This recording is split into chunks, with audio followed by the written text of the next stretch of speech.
আহিলে কাটি দিম। এফালে বানপানীত মানুহে ককবকাই আছে আৰু এটা চামে কি কৰিছে নিজৰ প্ৰচাৰ নিজে চলাই আছে। তাৰ মানে কি হৈছে বান আক্ৰান্ত ৰাইজৰ আগত ৰাজনীতি চলাই আছে। আৰু এই কথা মই কোৱা নাই, এই কথা কৈছে নীলোৎপল বৰাই। পোষ্টাৰ লগাওঁতে আপোনালোকৰ যিমান পইচা খৰচ হ'ল সেই গোটেই পইচাখিনিয়ে 20 ঘৰমান মানুহক আপোনালোকে জীয়াই তুলিব পাৰিলেহেঁতেন। এগৰাকী মহিলাই বিজেপিৰ বিৰুদ্ধে সৰব হৈ উঠিছে আৰু বিজেপিৰ নেতা সোমালেয়ে কি কৰিব আপোনালোকে ভিডিঅ'টো চাওক। আহিলে কাটি দিম। বিজেপি যি নেতা আহিব ভোট বিচাৰি কাটি দিম।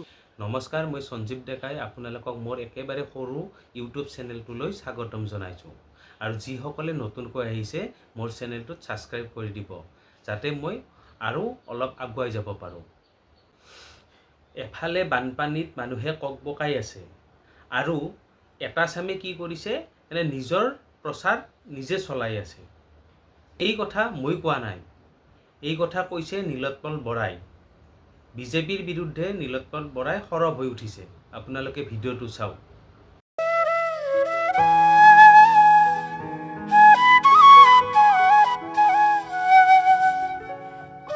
অসম চৰকাৰলৈ মোৰ আন এটা মুকলি প্ৰশ্ন, আপোনালোকে ইমান দেৰিকৈ বানাক্ৰান্ত ৰাইজৰ কাষলৈ গৈছে সহায় কৰিবলৈ, কিন্তু সহায় কৰিবলৈ আৰম্ভ কৰোঁতে আপোনালোকে গোটেই গুৱাহাটীখনত পোষ্টাৰ লগাই নিজৰ প্ৰমোচনহে দেখোন বেছিকৈ কৰিছে।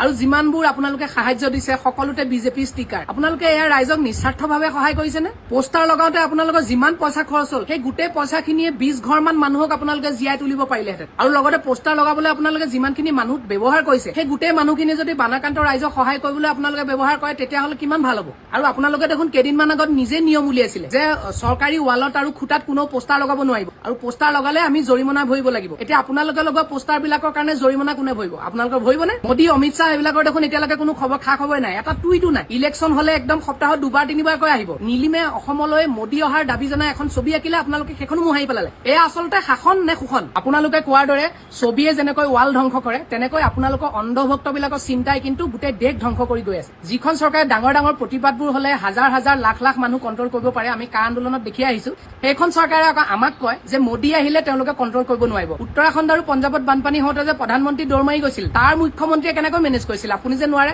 কাম কৰে 20 টকাৰ, কথা কয় 80 টকাৰ, এনেকে নহব নহয়। আপোনালোকে ভালকৈ কাম কৰক, ভালকে কাম কৰিলে আপোনালোকক ৰাইজে নিজে প্ৰমোচন কৰিব। আপোনালোকৰ মাজতে 2-এজন এনেকুৱা এমএলএ আছে যিয়ে প্ৰমোচন নোহোৱাকৈ জিকিছে ৰাইজৰ কাম কৰি। কালি শিৱসাগৰ 2জন মন্ত্ৰীয়ে কঠীয়া সিঁচাক লৈ বহুতে তুচ্ছ তাচ্ছিল্য কৰিছে, মই কিন্তু তাত এটা পজিটিভ চাইড দেখা পাইছো। মন্ত্ৰী দুগৰাকীয়ে কঠীয়া সিঁচাৰ মাধ্যমেৰে ৰাইজলৈ এটা পজিটিভ বাৰ্তা প্ৰেৰণ কৰিছে যে আপোনালোকে জীৱনটো নতুনকৈ আৰম্ভ কৰক, নতুনকৈ খেতি কৰক, আমি লগত আছো। শিৱসাগৰ যোৰহাট আকৌ আগৰ নিচিনা নোহোৱালৈকে আপোনালোকে নিখুঁতভাৱে কাম কৰক। আপোনালোকে কি কৰিব সেয়া মোৰ নজৰতো থাকিব, ৰাইজৰ নজৰতো থাকিব, গতিকে সাৱধান।